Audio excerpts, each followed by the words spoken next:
Something about this whole situation just doesn't sit right. 1 week, Shedeur Sanders is sidelined with an oblique injury. No real footage, vague reports, no detailed timeline, just silence. Then, out of nowhere, he shows up at Brown's practice and leaves the coaching staff, players, and insiders absolutely speechless. And the craziest part? Every single highlight, every leaked clip, every sideline reaction points to one undeniable truth. Shedeur Sanders doesn't look injured at all. In fact, he looks better than ever. We're talking deep ball lasers, flawless execution, total command of the field. And just like that, the Browns' quiet quarterback room got a whole lot louder. So now the question everyone is asking, was Shedeur ever really hurt in the first place? Or was this just a perfectly crafted illusion? A smoke and mirrors act designed to slow the hype and protect the status quo.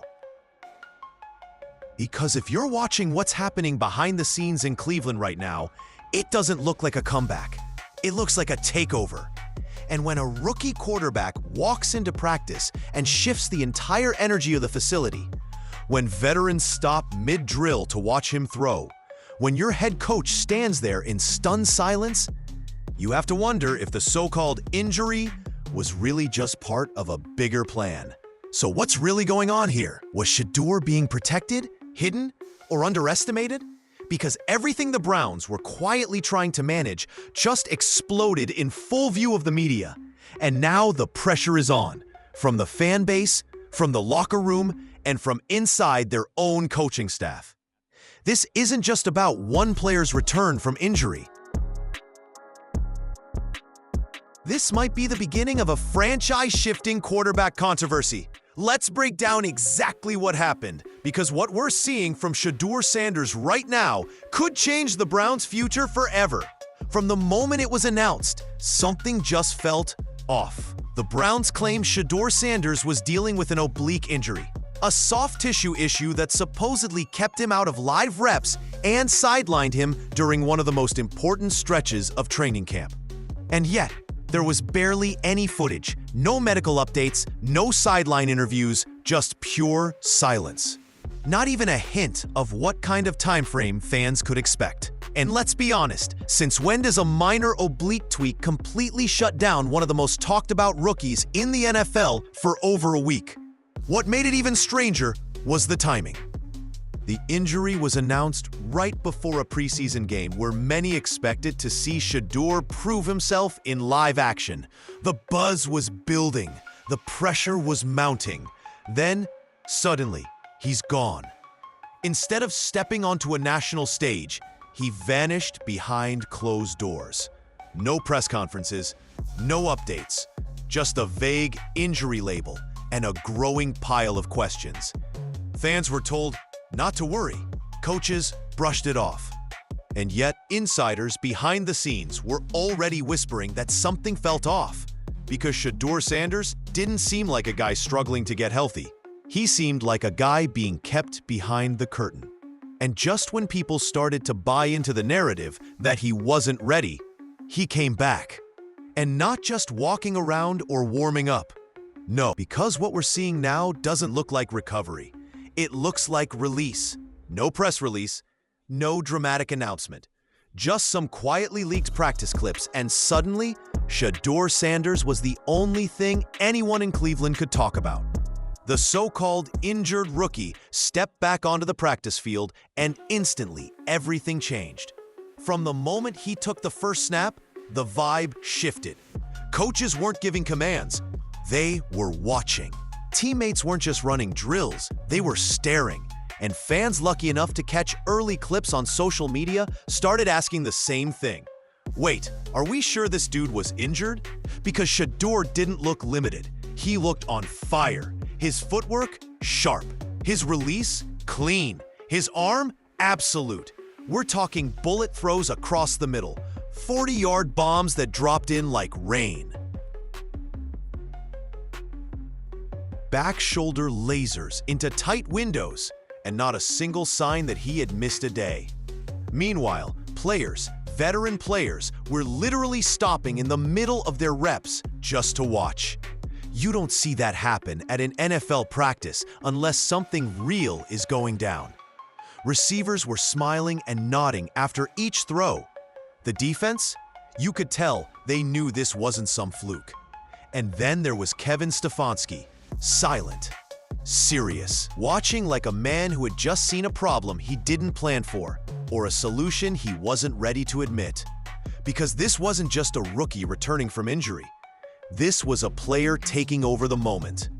Which begs the question, if a hurt Shedeur Sanders can light up practice like this, what the hell is going on inside the Browns? Or Kevin Stefanski isn't the kind of coach who wears his emotions on his sleeve. But even he couldn't hide what happened that day. From the sideline, you could see the shift, the crossed arms, the longer than usual stare, the quick glances to his assistants. This wasn't a coach watching a recovery. This was a coach watching a quarterback problem unfold in real time. Because what Shedeur Sanders did at that practice wasn't just good for a rookie coming off an injury. It was undeniable. The control, the timing, the arm zip, he shredded every lingering doubt about his health or readiness. Pass after pass, read after read, you could see Stefanski processing it.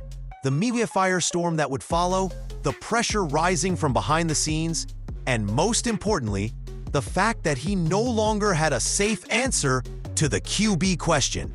And if you listened closely to how Stefanski spoke to the media afterward, you'd hear it. The phrasing was vague. The updates were soft. He's doing well. We'll see. Taking it day by day. Come on. You don't say that after watching someone run a near-perfect session unless you're trying to buy time. Stefanski wasn't just seeing a player return from injury. He was watching everything change in front of him. And whether he liked it or not, the media wasn't going to let it slide by. Because as much as the Browns may have tried to control this situation, to manage the expectations, to quiet the hype, Shedeur's performance was too loud to ignore. So why does it feel like the Browns weren't ready for this? Get ready, because the deeper you go into this situation, the more it starts to look like the Browns knew exactly what they were doing from the jump. Here's where things get messy, because once you take a step back and really look at what's been happening, this doesn't feel like miscommunication. It feels like manipulation. Think about the timing. Shedeur Sanders goes down with an injury days before a major preseason opportunity. He's conveniently unavailable when the spotlight was supposed to be his. No locker room updates, no detailed timelines. Just vague language from the coaching staff and carefully rehearsed answers from insiders. Now, fast forward. He returns to practice looking surgically sharp, better than he did before he was injured. Movements crisp, arm live, decision-making on point. Does that sound like someone bouncing back from a real injury? Or does it sound like a strategy? Because here's a theory stuffy execs don't want to talk about. What if the Browns had this planned the entire time?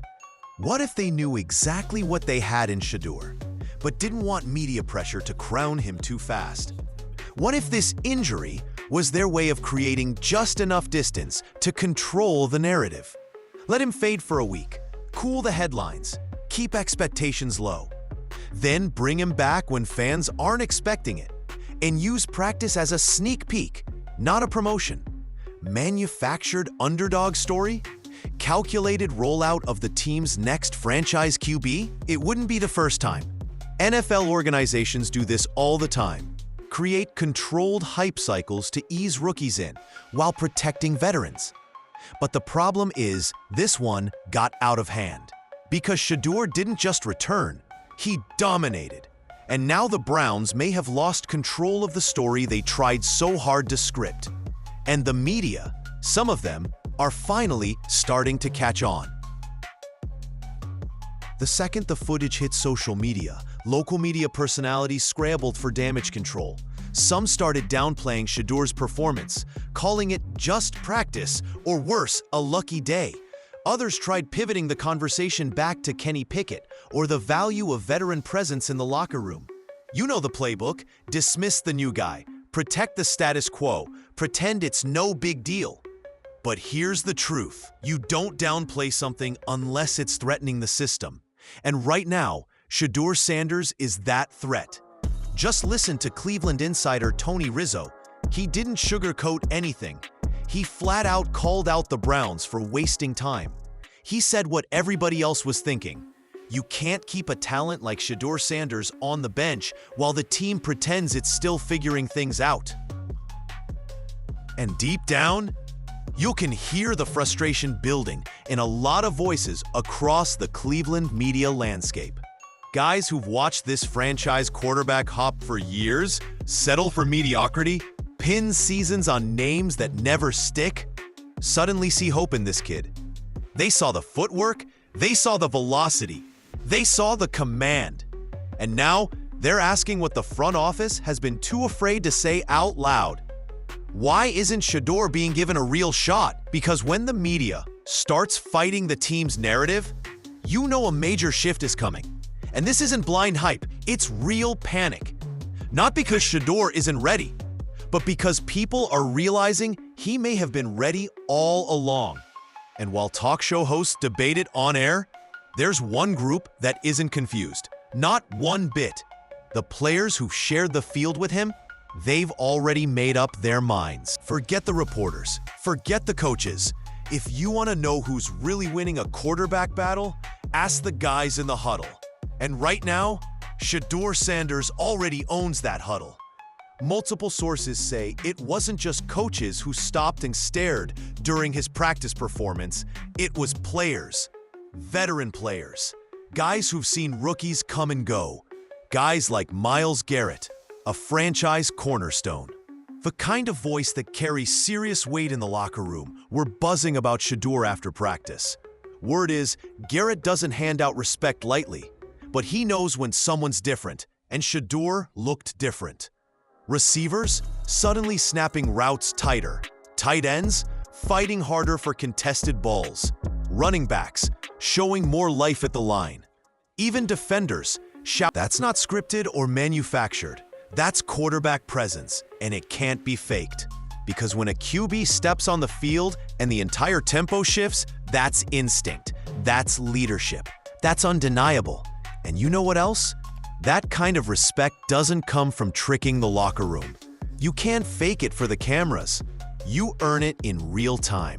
With every play, with every read, with every perfect strike in traffic during training camp. The truth? These players already know who gives them the best chance to win. And it's not the injured vet. It's not the quiet rookie who fades behind the second string. It's the one who shows up, lights it up, and forces even the skeptics to shut up. And based on everything we heard out of that practice, they don't just believe in Shedeur. They're waiting on the rest of the franchise to catch up. But things on the depth chart are shifting fast, and not everyone's keeping pace.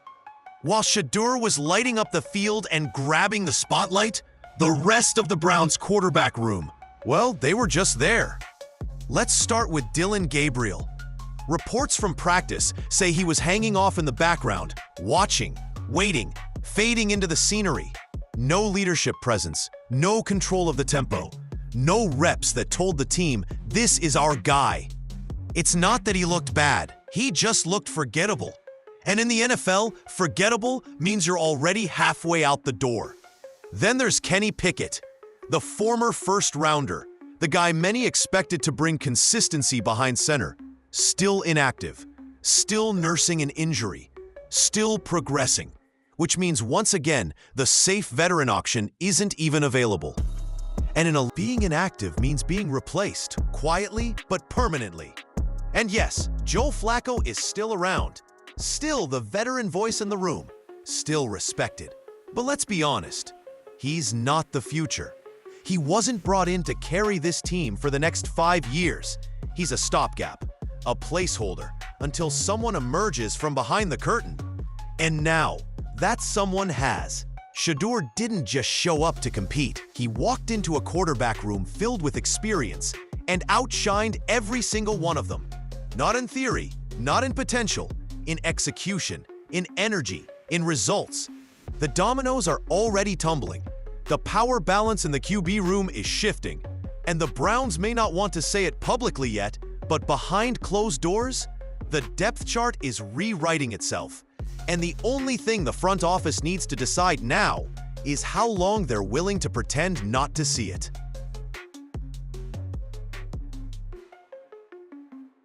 This isn't just another training camp breakout. Shedeur Sanders isn't just another rookie showing flashes in practice. This is something bigger, something the Browns haven't had in decades. A true quarterback who can rally a locker room, energize a city, and flip the narrative on an entire franchise. Let's be brutally honest here. Browns fans have suffered through a parade of false hope under center. From draft busts to short-term veterans, to overpaid stand-ins and locker room distractions, Cleveland has been searching for a real answer at QB. And suddenly, one shows up. But instead of embracing the shift, the franchise seems more concerned with optics, with letting the veterans lead, with easing the rookie in. Here's the problem, because what Shedeur Sanders did in practice wasn't just impressive, it called the bluff. It exposed the fact that the Browns might be hiding greatness in plain sight to protect a system that no longer makes sense.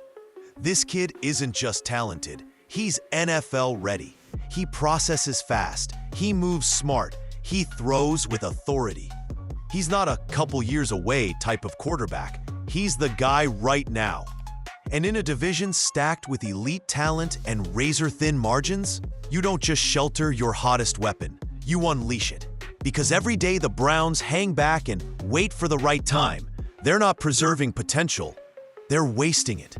And in a league where Super Bowl windows come and go with zero warning, Cleveland might be sitting on the opportunity of the decade and pretending they don't see it.